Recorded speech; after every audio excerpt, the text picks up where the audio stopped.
안녕하세요. 폴란드 군사세계입니다. 폴란드 K2 전차의 계약 내용이 달라질 예정입니다. 파베우 베이다 폴란드 국방차관은 최근 현지 매체와의 인터뷰에서 한국의 차관을 사용해서 K2 전차를 구매하는 것이 아닌 나토 국방지원기금을 활용해 K2 전차 180대에 대한 2차 실행 계약을 연말에 체결하겠다고 밝혔습니다. 차관의 말대로라면 현재 남은 K2 전차 820대 중 2차 계약으로 180대부터 계약을 맺겠다는 겁니다. 이래 되면 폴란드 현지 생산에 큰 변화가 생길 걸로 예상됩니다. K2 전차 90대는 현대로템에서 생산하며 나머지 물량은 폴란드 현지에서 생산됩니다. 폴란드는 현지 생산과 기술 이전뿐만 아니라 점차적으로 자국 내에서 생산과 자국 업체와의 협력 그리고 국산화를 추진하려고 하는데 현대로템도 마찬가지로 협상력을 높여서 낙수 효과를 가져오겠다는 입장입니다. 이래 되면 한국에서 차관으로 말이 많았는데 단번에 모든 문제가 사라지게 됩니다. 당장 러시아와 국경을 맞대고 있는 폴란드와 루마니아는 납기일을 맞출 수 있는 현대로템이 아니면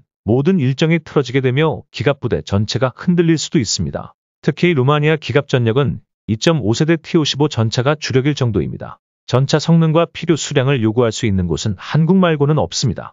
방위 산업은 규모의 경제가 엄청 크게 작용하는 분야입니다. 내수 규모가 큰 나라가 무조건 유리해서 한국 내수 방위 산업의 규모가 크므로 시너지 효과까지 나타나고 있습니다. K2 전차를 구매하기 위해서 현지에서 테스트한 루마니아도 차관이 아닌 국방비로 구매한다고 합니다. 루마니아 스마르단 트레이닝 센터에서 진행된 K2 전차 실사격과 기동 테스트는 16일까지 진행될 예정이었지만 루마니아 국방부 장관이 더 이상 볼 필요 없다며 하루 앞당겨 15일에 마쳤다고 합니다. K2 전차에 탑승한 루마니아 정부 관계자들은 K2 전차의 기동력에 대해서 이렇게 민첩한 주행을 할 수 있는 전차가 있다는 것을 오늘 처음 알게 되었으며 놀라움을 감추지 못했습니다. 루마니아 K2 전차 테스트에 참여한 폴란드군 고위 인사들은 누구보다 K2 전차의 성능을 잘 알고 있기 때문에 당연하다는 듯 별 감탄이 없었다는 후문입니다. K2 전차를 먼저 운용하고 있는 폴란드 입장에서는 당연히 잘할 줄 알았다는 거죠.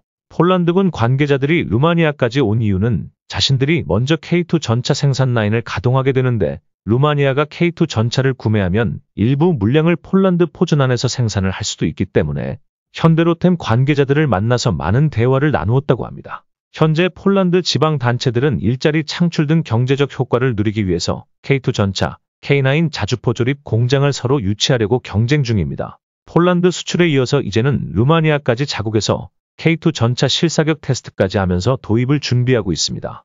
경쟁 전차들과 합동평가가 아닌 단독 실사격 테스트는 계약 체결 직전인 마지막 절차로 인식되는 만큼 K2 전차의 도입 가능성이 높습니다. 테스트는 현대로템 실무자들과 루마니아군 관계자들이 모두 참관하였습니다. 최근 폴란드에서 진행된 나토 합동훈련에서 K2 전차는 압도적인 화력과 명중률을 보여주었습니다. 한국에서는 사격 훈련장 규모 때문에 실제로 선보이지 못했던 4km 사격에 성공하였으며 이번에는 그 이상의 거리에서도 실사격에 성공했을 거라고 다들 말하고 있습니다. 루마니아 국방부 장관은 도입될 전차의 물량은 300대에서 500대 이상이 될 것이라고 말했습니다. 계약 규모는 8조 원이며 요구 옵션에 따라서 최고 10조 원에 육박하는 계약을 하게 될 가능성이 높습니다. 만약 이 계약이 성사된다면 폴란드와 루마니아가 운용할 1500대의 K2 전차는 유럽에서 운용하는 3.5세대 전차 중 가장 많은 수량이고 세계적으로 한국을 포함해서 1800대 이상을 운용하는 3.5세대 전차는 K2 전차가 유일합니다. 루마니아 국방부는 여기에 K9 자주포 53문과 레드백 장갑차, 천무 다연장 로켓까지 고려하고 있습니다. 그동안 한국 방산산업은 개별 무기 완제품을 일정 수량만 판매할 뿐이었다면 이제는 폴란드와 계약을 기점으로 패키지 솔루션이라고 할 만한 수준까지 도달하였습니다. 기갑과 포병은 서로 연계 운용이 가능하며 여러 종류의 무기를 판매하면서 공동 생산을 통해 유지보수 및 생산 시스템까지 종합적으로 제공하는 방식이 가능해졌기 때문입니다. 폴란드는 K2 전차, K9 자주포, 천무 다연장 로켓, FA-50 공격기, 소형 전술 차량, K4 유탄 발사기까지 전부 한국산 무기를 채택했으며 한국군에게 운용 노하우를 바탕으로 이 모든 무기들이 유기체처럼 연계될 것입니다. 루마니아는 폴란드와 이웃 국가이며 러시아의 서진을 가장 먼저 맞이해야 한다는 입지 조건도 비슷합니다. 유사시 두 국가 모두 한국 무기를 사용함으로써 운용 효율성을 극대화할 수 있습니다. 폴란드는 한국이 진행하고 있는 차세대 전차인 K3 사업 파트너로 참여하길 원합니다. 한국의 기술 지원을 받아서 K2 전차 현지 생산부터 시작하며 루마니아도 마찬가지입니다. 폴란드처럼 기술 지원을 받아서 K2 전차를 자국에서 생산하는 조건을 제시하였고 현존 최고 사양의 K9 자주포도 원하고 있습니다. 루마니아는 폴란드 버전인 K2PL과 동급이거나 그 이상의 성능을 요구할 수도 있으며 이번 거래에서 멈추지 않고 장기적인 협력을 통해서 K3 전차까지 공동 개발을 원한다고 합니다. 한국과 폴란드 그리고 루마니아까지 참여하는 K3 전차 공동 개발은 독일과 프랑스가 원했던 차세대 전차 사업보다 훨씬 순조로워 보입니다. 사실 폴란드 K2 전차 1000대 수출과 폴란드 육군이 원하는 ROC 덕에 K2 전차는 상당한 발전을 이루게 될 것이며 방어력은 물론이고 우수한 사격 능력도 갖추게 됩니다.